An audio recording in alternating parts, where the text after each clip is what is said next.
Alright, so masu kallo barkamu da dawowa kada ku manta har yanzu za ku yaku turo mana amsoshin ku game da question of the day tambayar mu na yau wato what's your childhood nickname asantawa we ukwasi edin yade. Okay, so I'm reading Nana from Pon. We hi, good morning. I'm Nana from Pon from Barikese. Is it that in Ashanti region? My nickname was Abortion because of a question answering by the time in 2007 at school. Hey, it's not easy. Yeah, the answer question. So that's why earlier I was telling you, we were also in class. We were in a Greek. I got them when guy question. You know, sometimes I could make a question. Your friends will be feeding you with the answer. She beji answer the kyoba. She must say good about you go Moses. So how are you? Tune da ke crazy ki dan go Moses ga fatty acid fertilizer with fatty acid. So I'm sure that's how come that everyone has had his abortion. Sometimes I mean the system is not fair to some people. Because why do you say that? Because when naturally ba Miss Ambuku bani. And we sit down muna je yi kuskure mu mai dariya da an gan shi no sha fara dariya da an tambaye question aka point shi kamar shi answer question no by the sha fara dariya. You see don't answer yama. The system is not fair to some people. Irin mu kenan it's not fair to us. It's crazy. It's crazy. Na dai san kaman ni for instance lokacin nan shi ina damuwa actually so kaga na tambayi question ma class ma kawai like nyamawa zan yi so ina tuna lokacin idan teacher na class na daga hannu class duka na manta da abin da teacher ke sai wannan da question wannan don sun san kaman nyamawa na zuwa kaje honestly like na tambayi question sha according to class teacher na yana kwasi awenin tuntum wate be free class ano you understand like that vibe you understand like irin kaman ka sa teacher na haushi ka gane ko with questioning ka na mutambi teacher question she kore ka class din and I think that the system is not fair to us. You understand, it's not fair to us actually. Where she must have more than sooner abortion. Yeah, so babban yaye jallo hakan Kumasi. Well, good morning Bene TV. My daughter, he's talking about his daughter's nickname. So my daughter nickname is Sayyada. Mashallah. Sayyada. Me too, my nickname is Kubra. Me too, my nickname. Your nickname is Amir. To my nickname, Kasan Kubra is a title that maybe about Nana Khadija. Mashallah. Kubra is actually Khadija. Khadija to Kubra. But Kasan the right Khadija is because Kaman Kubra na attached to Sunan. So when the now Sunan by right Khadija, Sana class Adiza. Ko Adija. Adija. Kubra Kailani. Yeah. And now she kuma wai sunan daughter shi. Sayyida. Mashallah. Sayyida Tkeda. Sayyida me Sayyida na mawo ko maybe ya zama Sayyida Maryam ko Sayyida Maryam na'am Sayyida. Yes. Yeah, so yanzu ni ma nickname na kenan Kubra. Kubra to Kailani. Khadija to Kubra kenan, the great. It's such a compound name like ina Hadika Sunaki, so you're privileged. Yeah. Ko ma Amir ne yana da asali cikin tarihi cikin danji cikin family. Amir ne yana da tarihi. Okay, babban yaye jallo hakan ya kawo aside na diyan shi da ya kawo nashi. Guess it. Can you guess? Kina kana case interact with by na kai ka guess. Can you guess? To ko ba mu ya. Anyway, national is King Justice. Sarki mai adalci kenan. Yeah, I like his nickname. Sarki mai adalci. Allah King ya sa. Justice. King Justice ake. Ba kai baba yaye jallo haka da yake. Baba yaye hakan jallo. King Justice. You see King Justice. Amma wannan ne yanzu haka wasu sunan shi confusion. Yeah, somebody who has confusion. Yes. Sunan wani violence. Gashi da wani abortion. No, shi na ba shi ya samu kanshi. Class. Yes, I mean one. Those And I names, said you that can't some part. of us, that class wasn't fair to You us. can't part ways with that. With those Yes. names. Need a classmate, but you somehow to ban Baki gamu da su bane. Allah bai hada ki da mu ba. Na ce ba. Allah bai hada ki da mu ba. I see. Don baki so ma ana yi. Gane ko in ka kare ko shata me ka sunan ka kenan. Sunan ka kenan. Is it your name? No. Oh. Shi kenan. Oh wow, it's fun. Like honestly, it was fun. Yeah, ama nickname de annabi ma ya ba sahabbai nickname. So it's good nda ku select mai kyau. Insha Allah. Kaman kan da naka ya zama Amirin ga na baban yayi jil haka kuma ya zama Sayyadanga. Sai na kuma ya zama Kubra. Now yes, ka gani ko. Aha. Yawa Okay, Amir kin sama da Amir ai. Yeah. Shugaba. Masha Allah. Ka san Kubra kuma like greatness kenan. Okay. So in ka duba Khadija. And abin yana guda kuma is Muhammad. Yeah, of course, if you are Mukhtar. So yeah, Muhammad Mukhtar. Za sa Mukhtar na shi Muhammad automatically ya zo kai da Muhammad Mukhtar. So Amir Muhammad Mukhtar zababben sarki kenan. The chosen leader. So kuma Khadija Kubra Kelani ce mu ce kaman the great perfect woman. Mata annabi. The perfect woman. To Daily Post yau da safe Wednesday 22nd May 2024 nji John Dramani Mahama shi da assurance nan ne ya zama da video mujaduro Daily Dose yanzu kamar yana so ya zama da video I give assurance da video ya ba da assurance ko mun san da ya kare to amma kin saba shi zan ce kamar bin promise attorney wannan bugawa Allah ba mu wai shi bai taba zama president bai sa ku bar vote mai zama president mun so ne shi mun so me try again mun so me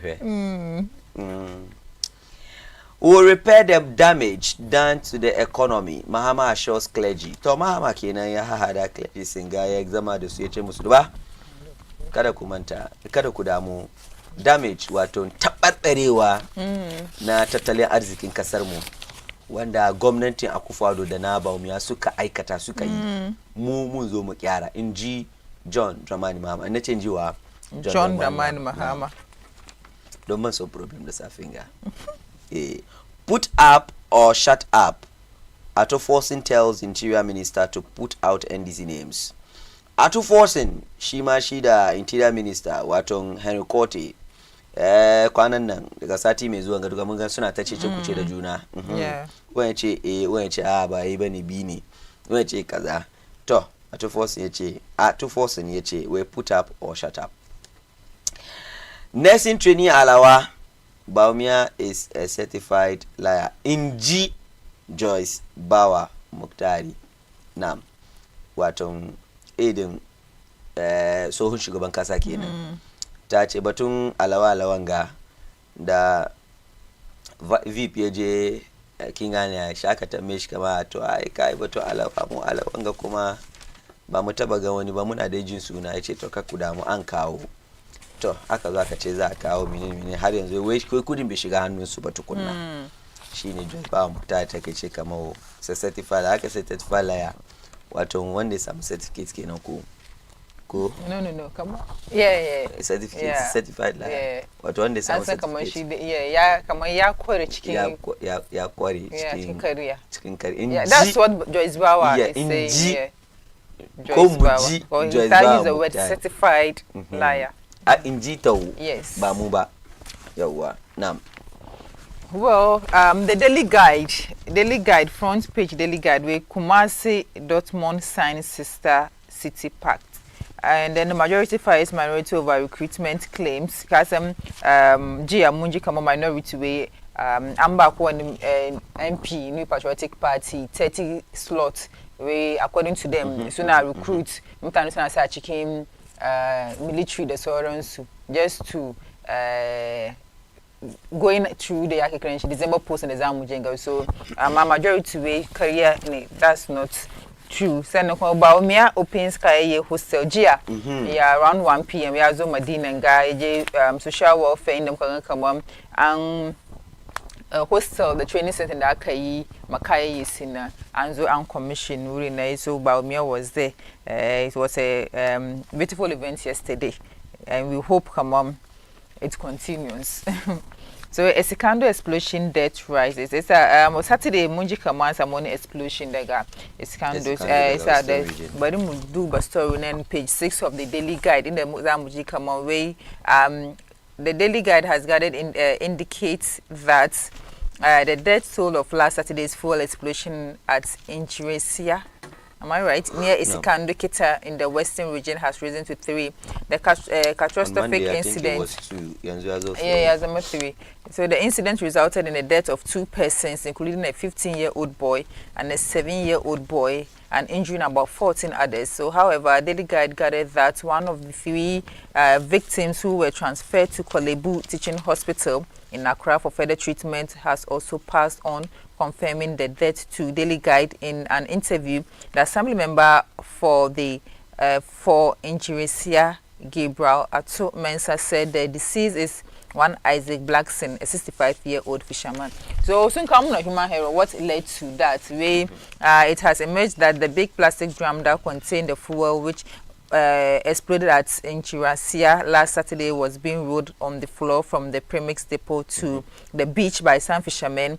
It was also revealed that because some residents have built and erected structures to block the access road to and from the premise fuel depot, it became difficult for the fishermen to transport the product to the beach on vehicle. While the big drum was being rolled on the floor to the beach, part of it got burst and the fuel started leaking and came into contact with fire, which was being used by some fishmongers in the area, triggered the explosion.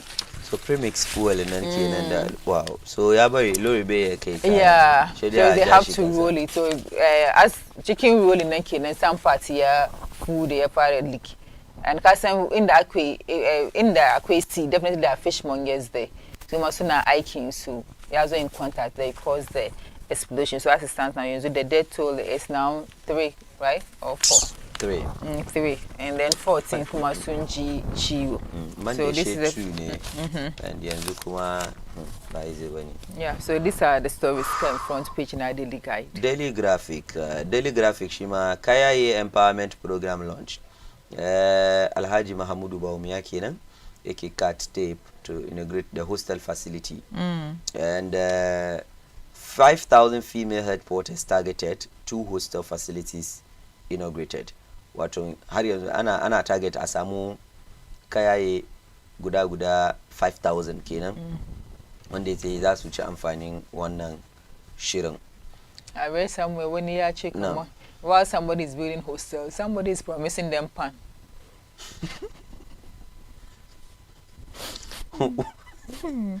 With taxes on public health commodities, medicines, NACP kenan. Invested petroleum funds appreciates to $1.24 billion dollars kenan. PIAC report. And then also Idamuka Dubabayan, the same Dr. Baumia commissions integrated recycling compost plant in where Dr. Baumia Abu de Wani recycling plant daga watung nam. So the Herald, Mkaduba front page, the Herald, Mungan Hotun chairperson, ECJ Mensa, Chacho Chikata, John Peter Mewu, the Professor Margaret Kweku, in the Zamugan Kamasunche, angry High Court judge condemns EC's disrespect in South elections petition. And then accused person in ambulance case question basis of his trial. Suggests AG set someone loose. Sanokuma neglect ECG's negligent ECG's poll kills Sumanie Ebri. Extend voters registration exercise. New first leader urges EC. I think I'm easy to extend. And MPP Stephen Intim appointed MPA board chairman. And Baumia launches Kaye Empowerment Program for 5,000 headquarters under YEA initiative. Great. So limited voters registration, no extension of deadline. Watung Deputy Chair kenan na operations for the Electoral Commission, Mr. Samuel Tete yake cewa we no extension of deadline. So far according to him, na nutumi cewa 532,025 eligible voters captured so far. Yes, so when the suke cewa we are extended, we forget about it. Yes, and then VAPE champions Kayaye Empowerment Program as he inaugurates 2 resources training centers. So, one story they cut across almost all the newspapers. Ghana's petroleum revenue declines by 25.65% in 2023 due to production shortfall. Okay, and then the Black Bombers arrive in Bangkok for Olympic qualifiers. So Black Bombers they must team abing like boxers in Mukina. That's just you qualify. That's just Sukamayara Mutani Sudekisu. And so Samushiga but Olympics Kenan. Now Black Satellite qualify for WAFU under 17 semi-finals. Olele wato Laikinsin sorry Laikinsin ya sake yin abin shin nan kuma. Yes, wato yayi nasara da wato under 17 game kenan. Well, the daily graphic or not read daily graphic in them. Yeah, right. so I think that's all. So muka duba the online platform nan kuma muka duba City Newsroom way CD4 customers to pay more for spare parts aboso kind spare parts dealers. And then election 2024 we our revamp tour if elected President John Mahama Kenan Assurance in the career. And then but to limited voter registration we are not secretly registering voters EC Kuma Kenan. So Cheddar Kumanashi as anyway, sabotage won't derail my presidential aspiration. So these are some of the stories. Cheddar with me. Sabotage won't derail his presidential aspirations. Yes. So Shima Nashikina. I'm someone is actually to try to sabotage our businessman also. Oh. So what business? I am a businessman. Yeah. I am a politician. I'm an entrepreneur. And then Mukajeka in 3 News, sale of Snit Hotel stakes where Brian Echampom should give us some respect. Martin Kwebu Kena, and then Kasan Anche Ablakwaya sue Snit for selling 6 hotels. Yeah. To Brian Echampom. Yes. Minority to file a motion to demand an inquiry into recruitment into security services. Akamang issue guys is gaining momentum since the pop-up GIA. Hello, what away majority soon blast minority they are going to probe into that. Let's see how it goes. So yeah, these are some of the top stories in the Izoke 3 News Kuma. So in short, these are the stories in the Izomuna the surfing. But interestingly, negligence of ECG poll killed 1 woman in Ebri. Let's get a little bit into this way. Yeah. A 32-year-old woman was electrocuted to death at Kokonuru. Wow. In a suburb of Ebri in the Ekrapim South municipality of the Eastern region due to an electricity company of Ghana pole following torrential rains in some parts of the country. Diana Ikuya Apia was not the only person on that day, but she was the only one who succumbed to death. Many residents were left in danger, even with the slightest rain. An eyewitness, Colin Odro, recounted the tragic incident that unfolded on the afternoon of Monday, May 13, 2024. While fetching water, he stumbled upon the distressing scene where Diana Ikuya Apia lay lifeless in the rain. She leaves behind three young children, age 12, 7, and 5. So I think this paper is blaming ECG for the post, and which I don't know why ECG I don't know if it's right to blame ECG. To me, it's in the environment, right? So if the posts are in the environment, I'm sure sometimes I blame ECG in some cases because me, for instance, we've had an experience where there's a pole right just opposite our house, and then it started catching fire small. So we called them, shake among sunzo until my yezo half side we are not having lights. It started burning kadan sanang akai word before they even came to look at that thing, you know. So that negligence is there. But one, the thing is, first thing first, area them they suka gonna put what they suka gonna reaction or maybe the situation of the people, what did they do? But most among Anna, especially if it comes with storm, a lot can go wrong. So maybe Kungani is not okay, maybe the pole is not shifting or something like that. Quickly share a call numbers ECG, and then I hold it accountable neighbors and calling suba. But if it happens that by the bus you come up, ECG wouldn't know the situation of the pole in an area because they are not even there. So in try to blame them, they are not being fed. But if on the other hand they call them to come and fix it, but so I'm fixing, then we can blame the ECG, which I know sometimes in most cases my ECG they can be at fault because of their negligence. That is when in the kira so but those soon they didn't respond swiftly, but so those took a delay and all this happened. But we are sorry for this incident, but let's just hope that it doesn't occur again. And then ECG they are not going to extend the voter registration exercise. A lot of the politicians were also calling for extension for the date of God. She said that we akumata extend registration exercise. Kumanda akafara mungani hitches in the happen here and there. So saying they will not extend in number unless we go through the details of the story. Can the Ghanaian Times on page 8 of the Ghanaian Times in the Zamubaku details of the story. So where the Electoral Commission says it has no intention of extending the deadline for the ongoing voters registration exercise since the pressure at centers has reduced. It has therefore encouraged eligible voters who have not yet registered to do so before the 21 days for the exercise elapse. So eligible voters should not wait till the last day of the registration exercise to do so. The Deputy EC Chairman in charge of operations, Samuel Tete, said at a press conference in Accra yesterday. Responding to a question relaying calls for extension by some politicians, he said the initial queues had watered down significantly and the Commission is currently not recording high numbers witnessed in the first week, except in a few places.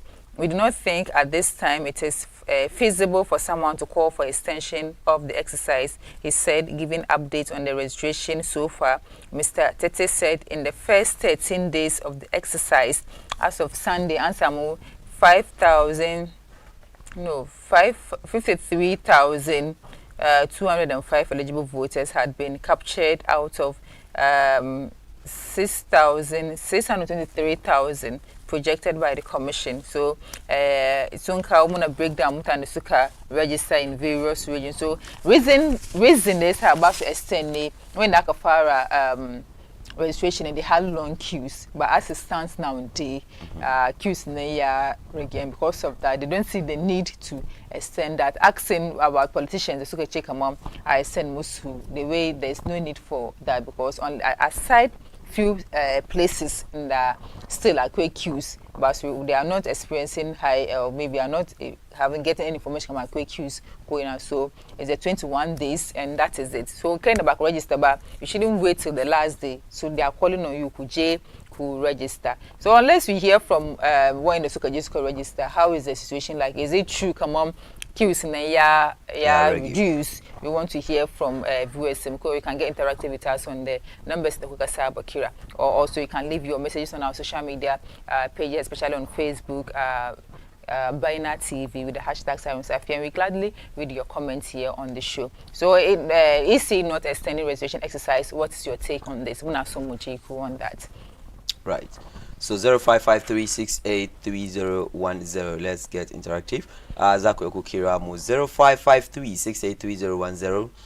Electoral Commission way bazasu extending watong registration exercise ko kuwa ranukan nan ba mai ra'ayin ku musamman ma idan kun kasance kun yi registration na kun sharaka ko kuwa 'ya'yanku ko dangi da kuma abokan arziki sun sharaka a cikin menene experience na kuka samu a wurin su ko kuwa kuka ji a wurin su ko kuwa ku din da kanku na kuka yi registration din menene experience din da kuka samu 0553683010 phone lines mu na bude don Allah don annabi idan muka ansa call nan she ku reduce volume TV setting ku ko kuwa ku kashe waton volume ku kashe TV ku ko ku yi nesa da TV ku kadan she mu yi magana 0553683010 nam. So the issue ECG for me I think that one thing that the ECG is very good at shine maintenance, kashe lightin mutanen da suke da bashi. That's one thing that they are very good at. Issue na ya faru kamar yadda kace ina wani ga kun kira har dare yayi haka za su tace muku muna zuwa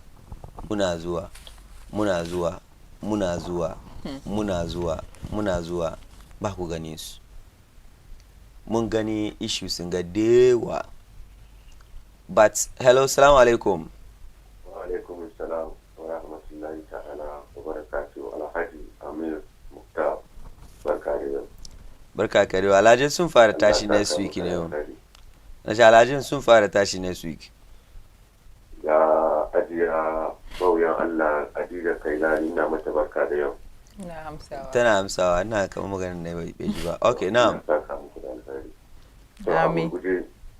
Wai yisi ta taka rawan gani sai wani irin abu sai ta taka rawan gani. Yau ka duba irin abin da ke faruwa inda ake vote nan, ka duba wayanda ma ba su cancanci su zo a musu vote ba, an zo an kwaso su ana musu vote. Sai ke kika zo kika nuna irin tigetin da aka samu ke kike so, sai kuma wanda kuma ke wurin suka nuna mu cewa kama a tigetin da ke ka zo ka nuna mutane da isa wrong tiget. To yanzu ke aikinki kina bin wayansu so suna nuna miki aikin kan kake kin zukance kenan ke ba san aikin ki ba. Yau ka duba irin abin da ke faruwa ka inda ake election da ake mutane vote ID card nan. Yau ku duba irin abin da ke faruwa wurin. Kafin ce ku amira mutar.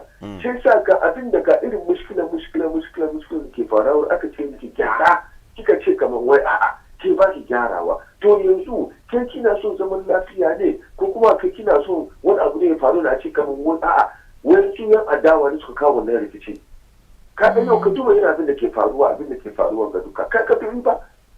Yau ka duba wani an cewa kamar ga inda za a je ka ga farko a mai mutu a yau wani duk ana rarraba inda ake zuwa a yi election. Shi yau aka zo aka cire yau ka duba mu nan wurin mu ba ka je abin ganga municipal da ke bakin teku ba inda za ka je kai. To yanzu wani fa in ba ka ba shi mota ba bai zuwa, wani ba ka zo ka kama mota ya ba bai zuwa, wani ba ka ajiye ba okada ba bai zuwa. To yanzu ke kina so a samu zaman lafiya da kwana za a yi rikici ne. Ka gane ko wannan ya kwanta ba wuya dan uwana ne. Ka gane ko yau ka duba irin abin da yau ga economic mu na karkacewa ya karkace ya karye. Yau kai ka zo ka ce kamar wace ka kulle abin da dola ka ba IGT. Yau ka duba da dola ya kai. Ba ka kwantar da hankalin ka zauna ka duba yadda ka sake tafiya a economic minister a samu yadda zai economic mai gyaru kai ka je kana yawon kamfe kana yawon sallama yake yi. Ya je ya bude kaya ya benga. Wali salam. Yeah, and speaking of the kaya project, ne ka san kaman aside train ya yi the Ashama and then Medina here, so they will be training inside that we'll be giving them during the period of the training about 1,000 Ghana cedis stipend. And that's sweet. Doing that, but to specify if it's for a month, but then during in the period of the training, 1,000 cedis. So exactly, we just hope it will be feasible. Once in the Doubting Thomas, it should just be feasible in the Zaya maintain, because remember issue NAPCO to curb unemployment, but then unfortunately, we are sustain NAPCO due to financial reasons. Sometimes the clearance some of the workspace in the Zasa Mutani. So it's a beautiful initiative. 2019, by Mayor promise, come on. So yeah, she actually headquarters from the street. Also, no, the Mukasan to Kaya is about to fit on the street. About so a decent accommodation. So some more wooden kwana. Because most Linkaduba, I think this thing has to be commended. Like it's very commendable. Mukaduba, this headquarters in the chicken dry season, fine, it's okay for them. But when Akafar rainy season, in the Zasu Kanama, it's a problem. They have to be sleeping on the streets. We have this on sweepless people, kuma muga, miya gumuta no kuma, especially those who matanga, or a lot happens to them. Believe me, some of them have kids that probably don't even know the father of their children. Can't understand. Then she in 2019, you promised come on, yeah, she used to from that as we about to a beautiful accommodation in the Gia.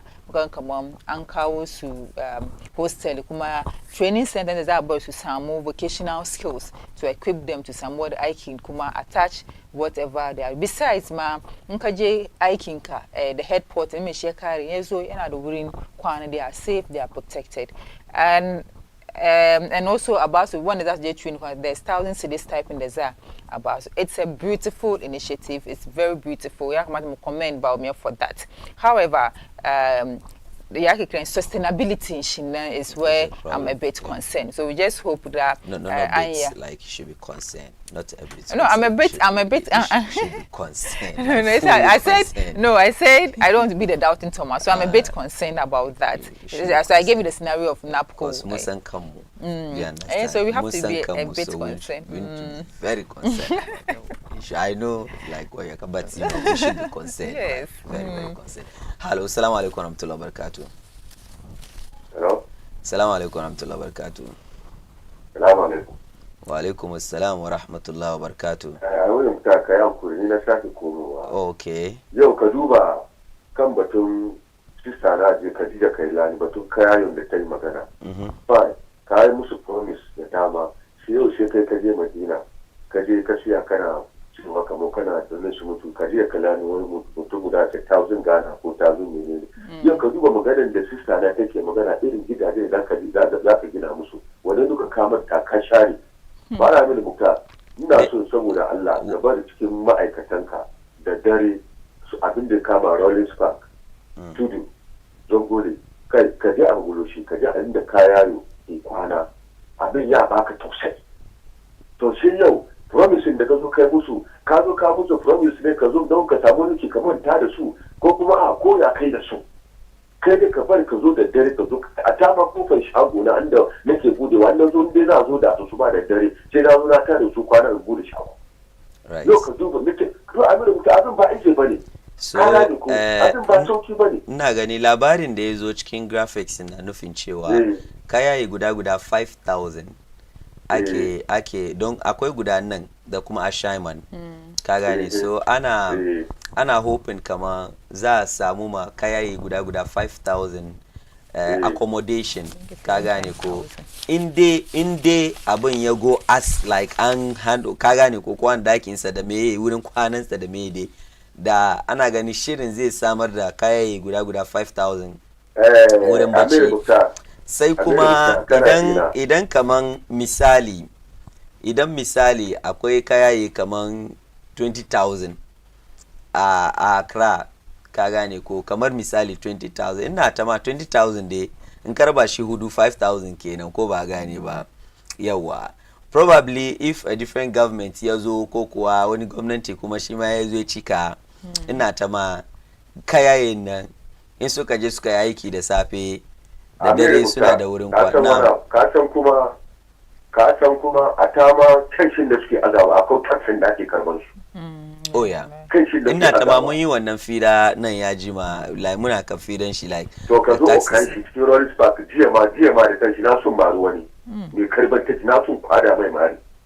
Kaga barin barka sani Amira Muta ba lokacin farar yanku za ku je ku doko alkawarin da ya fi karfin ku ba alkawarin da kayan ga ya tage tun 2016 kuka zo 2016 ya wuce yanzu 2020 kuka zo kuka yi waga alkawari yanzu a sai final iyanku da alkawarin da ku ba ku ya ku yi bai kamata ku alkawarin ba ka fahimce ni ko ni damuwa na kenan amma malam mufta gashi abin an bude yayi like abin da ke ciki ne you see sometimes ni personally ina gani kama alhamdulillah inde an bude ne fine don kuma ya train an bude kuma wai jiya kenan ya training su a basu 1000 Ghana cedis idan kudin bai zo ba we descend on the government idan kudin bai zo ba we descend on them number 1 kenan number 2 the training in bai zo ba shi ma in batun aka zo kuma ana wani batun selection nan ba mu gane kan issue ka gane ko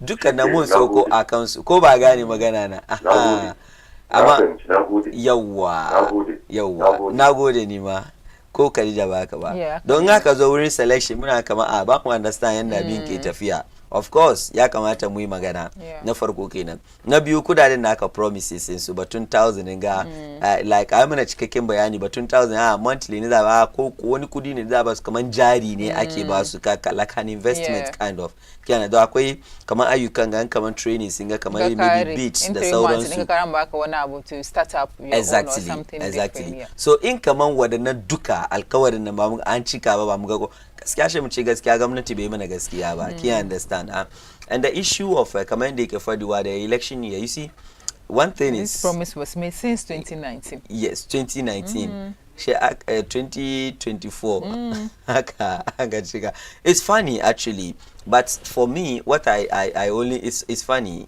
pa but abin da yake gani ne at the end of the day wani kayayo ya tashi kan streets karkashin verandan stone wani ya samu gado yayi kwana akan that is that's what I'm saying. It's commendable. For me I promise it's been long but obviously election is coming so definitely I all am the just promises will looking be fulfilled at that individual that soul da take goyo da ta samu wuri and the municipal assembly su ringa kokari suna kula da wurin no su da kansu su wanda aka ba su wurin da kansu kasu bar wurin ya zama wurin dauda shi nake ce kamar so that's why the municipal assembly will come in to monitoring it yes people yes make this do that honestly that one they will know this beautiful facility some few and after 1 year or 6 months of course kaje wurin you not like to look at it so aka zo sha gwada maka hey wani nan ganga kina kwance nan ga mun ga nan in kika yi mun kore ki kin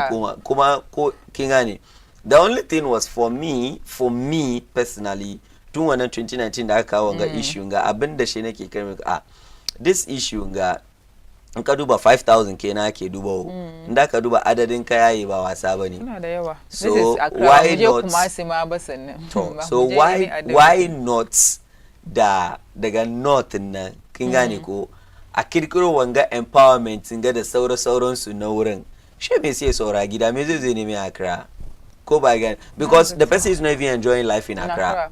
That's the fact of the matter. Mishi ba ma yana enjoy life in Accra ba. Let's not even talk about the issue of lokacin corona da suka shiga bayan cargo. I don't know if you saw those commander su gida da sauransu this. I was really sad honestly like what na tausayi. So for me on the other hand they na dai ce kamar me yasa like irin initiatives hakan ga ko ba gani Khadija ba kai gida don ba ma wai me shi zai enjoy life bai enjoy life ma in Accra so da an kai mai wani initiative gida wanda ke zai kawo mai sauki a cikin al'amura I mean da gudu ma zai shi zai yi mai so maybe I'm sure probably they might or probably muna fatima suna agenda they might consider that doing something that if not the reality is that musamune and it's going to be a reality you can mark it and so all those who want to come to Accra initially will be because of accommodation of course so it's like okay no there's this my sister tell her one hostel this ana samuru can say then amon karamu an kar a choke this facility na ya kar ya over choke wow mutaka gano chicken that you get like 4 people or 5 people sleeping in that room so I do by some beautiful initiative like nice initiatives now nothing on paper more, or not just this administration, all the government, Exactly. on paper, Tungida. they give us beautiful policies on paper, exactly. but implementation becomes a problem. A problem. So equally, this time I want them to execute their promises. Exactly. Some initiative make up north, not even in not alone, other regions that Yazama dominated. So people come. Accra is true because everybody think they can make it in Accra. Everybody think all the businesses in Accra. So why don't we Murarabashi, and then everybody will get their fair share. Exactly. And it will help. But if not, these facilities will be overchoked because you see, now some more magan cewa wani masala ya kawo more masaloli actually. Wa alaikum salam to barakatuh. Wa alaikum salam to barakatuh. Na ga last caller muke. Hello, assalamu alaikum. Alaikum salam wa rahmatullah. Na ya Allah Jamil. Na me gida na sunan ka da inda kake kira. Ni ne naka Masaud kenan from kasuwa da Mabra. Masha Allah, Malam Mas daga abortion go. Is it abortion? Na'am. Na'am. Kaga ni Allah kare kiyaye ku da mangaron da kuke cikin kowane lokaci. Amin. Abin da kenan ba. Na'am. Kaga ni ya suna tuma kaga mutanen ganga FPP. Wallahi kowane promise suka yi wallahi duka karya ne. Na'am. Kowane promise suka yi duka karya ne. Kaga ni NDC kaga John Dramani Mahama Allah inda yayi promise so guda ko so biyu wallahi yayi maka Allah. Ko mutane ga suna neman vote ne, mutane mu ba su gane ba, mutane ma suna neman vote ne sai su ga karya. Amma mutane mu sometimes ba su gane ba. Ka gane ko wallahi kaga ni maganganun da ba wani ke yin nan ba abin da zai yi ko tun da bai yi komi. Amma akwai ayyukan da ya promise kuma ne guda ko biyu cikin ya muna magana kan circle wai inda ya zo ya yi circle inside overhead nan inda zo bai ba ya yi ka gane ko sannan kuma ya zo ya muna campaign daga kasuwa mun yan kasuwa ya ce muna kan ba inda ya ci wallahi kasuwa ya zo muna overhead gaskiya inda ya ci kasuwa ya zo ya yi muna overhead kasuwa report wallahi mun ji dadi sosai Allah yau muna ci amfani shi masha Allah kaga anyan kasuwa da mabra zuwa da mabra daga kan sawanin nan wallahi ya ce yayi duka yayi yo mun yan da mabra wurin nan muna ji dadi saboda ya suna da Dramani Mahama to Dramani Mahama ya bata bai taba ya promise ya fail ba na'am kaga ne ko amma kaga mutane ya tafi ganga wallahi ni wanda ke bayan su ba kasuwa suna ban ko sani yan bayan yan tafi ganga wallahi wanda ke bayan su ma suna ban ko sani kaga ko ba su fadin gaskiya inda an ba su wannan kudi kadan na sai su suna muna karya kaga wannan ganin shi sai ba muka gajiya o abin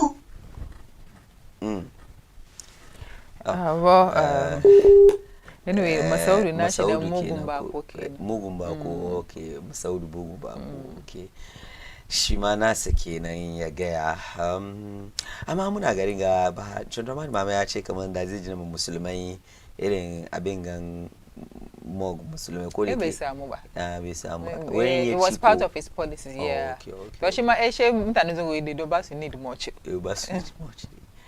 but kin san we actually need it. We need it. Okay. We need it because people go to the hospital.